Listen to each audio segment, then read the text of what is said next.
And right here at 5 o'clock with some breaking news out of New Albany. Firefighters racing to a two-story building on fire. We've learned it was a local baking supply shop and apartment building. It's our top story. I'm Shay McAllister. And I'm Doug Profit. It's happening just north of downtown New Albany at Cake Lady's Dream Shop, a southern Indiana staple. For over 50 years, located on State Street, WHAS11's Alex Dederer and photojournalist Addie Hill have been on the scene for a while now. And Alex, what new information are you learning tonight?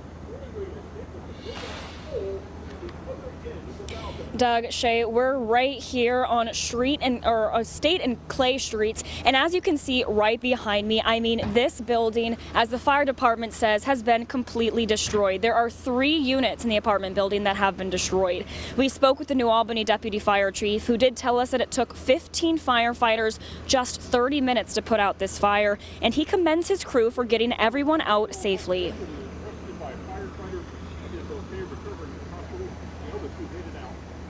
Members did an outstanding job today. They actually saved a life today.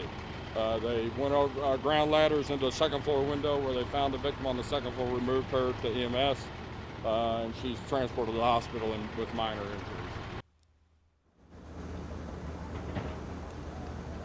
He also told us that the business you mentioned, Cake Lady's shop, that's located right on the bottom of the building, they were able to salvage some of that. We also did speak to someone who lives in the apartment, and she tried to help out everyone safely. And she says that everything in her unit has been destroyed, and the only things that she has left are the clothes on her back. The fire is currently under investigation, and all the families from the apartment that have been displaced are now being helped by the Red Cross. Shay, Doug. Thank you very much, Alex. We'll have another update from Alex coming up tonight at 6. Another breaking story we're following here at WHAS 11 News. Survivors from the mass shooting at Old National Bank have filed a lawsuit against the Louisville gun store where that weapon was purchased. That lawsuit filed today accusing River City Firearms of ignoring red flags when the store sold an AR-15 and 3 magazines to Connor Sturgeon. Here's a look at that gun store located on Preston Highway right near Audubon Park. According to the lawsuit, firearms dealers are trained to spot individuals who are incapable of handling firearms or may have nefarious intentions. In this case, the lawsuit alleges both were obviously true of Sturgeon, but he was still able to buy the weapon.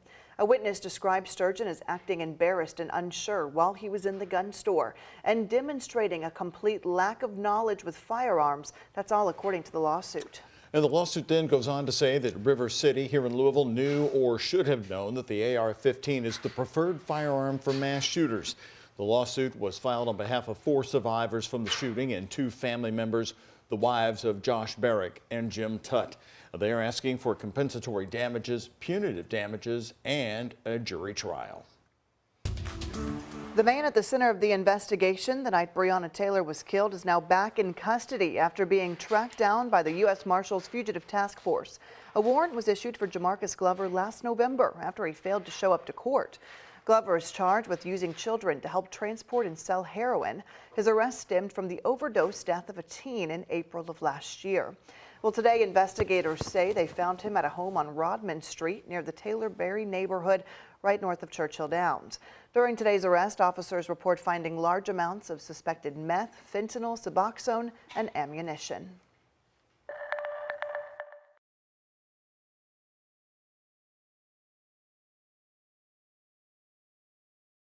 Departments have a network of vehicle tracking cameras in the area. They say it's helping break cases and provide extra sets of eyes, even though they are low on police officers. Now the school district is funding more of those cameras to watch over their campuses.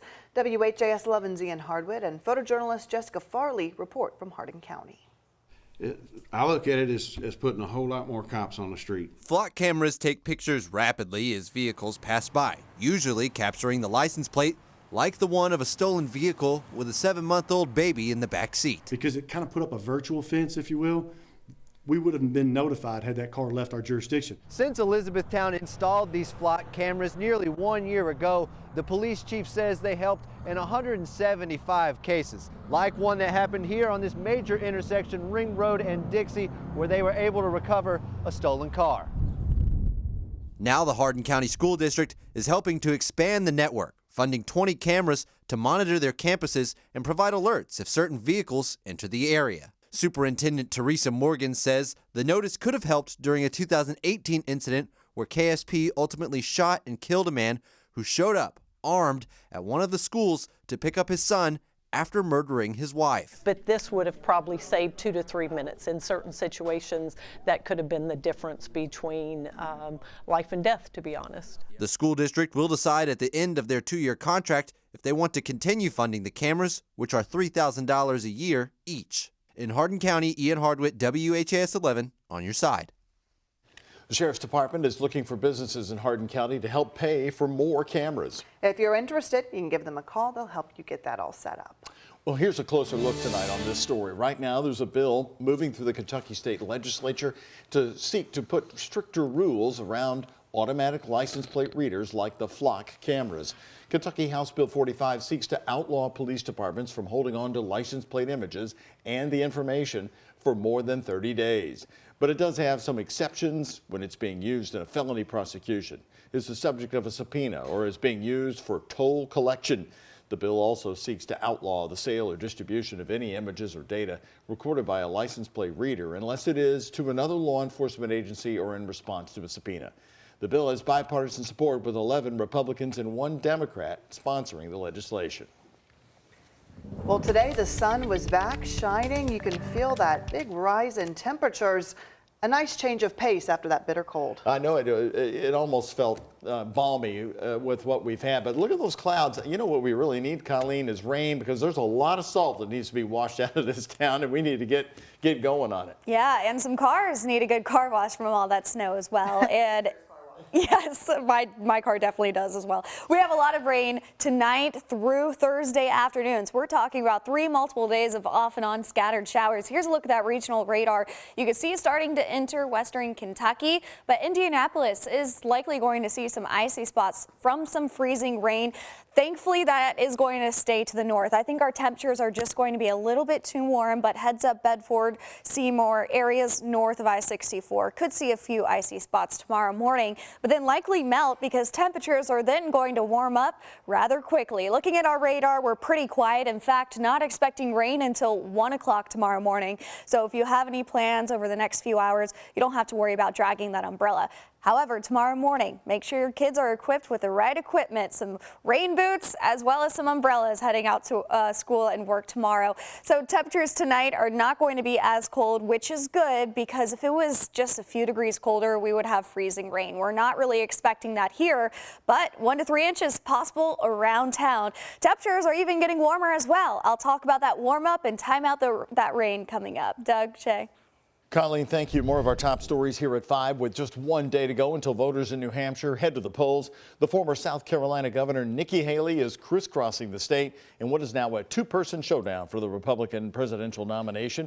Florida Governor Ron DeSantis has ended his campaign, and he set aside his criticisms of Donald Trump to back the former president. Donald Trump says he's honored to have the endorsement, but in an interview with Fox News, he isn't quite ready to consider DeSantis for his administration.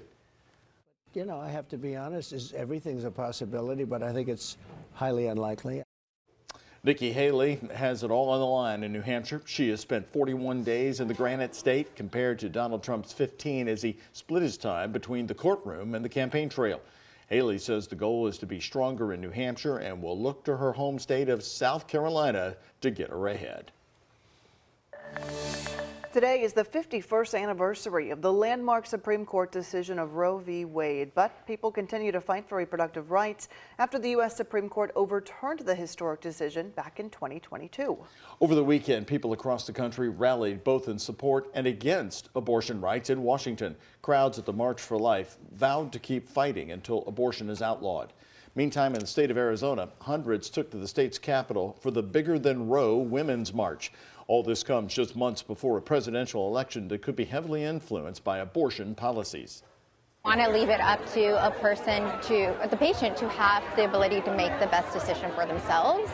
My friends, let's be encouraged, let's press on in hope, and that we can join together and make this great difference. I believe that we can. We can stand with every woman for every child, and we can truly build a culture that cherishes and protects life. Today, Congressman Morgan McGarvey was joined by other Louisville Democrats to show their support for reproductive rights. Kentucky Senator David Yates, the ACLU, and Planned Parenthood stood up for abortion care and the need for it in the Commonwealth. Right now, Kentucky has a strict ban on abortion. The only exception is to save the life of the mother. But Senator Yates says the language in the legislation is too narrow, and it makes doctors hesitate to jump in for critical care. He has now filed a bill this legislative session to expand on abortion exemptions for rape and incest victims. I have members across the aisle that will talk to me, and I agree, this is a hard issue to a lot of people from a moral standpoint, for all these things. But you have a duty as an elected official to pass laws as it relates to the Commonwealth of Kentucky, which is different than within your own relationship with your God, your doctor, or your home. The bill is named Hadley's Law after a Kentucky woman who was raped and impregnated by a family member. The bill would also allow abortions for when pregnancies are deemed non-viable and expand the language around saving the life of the mother.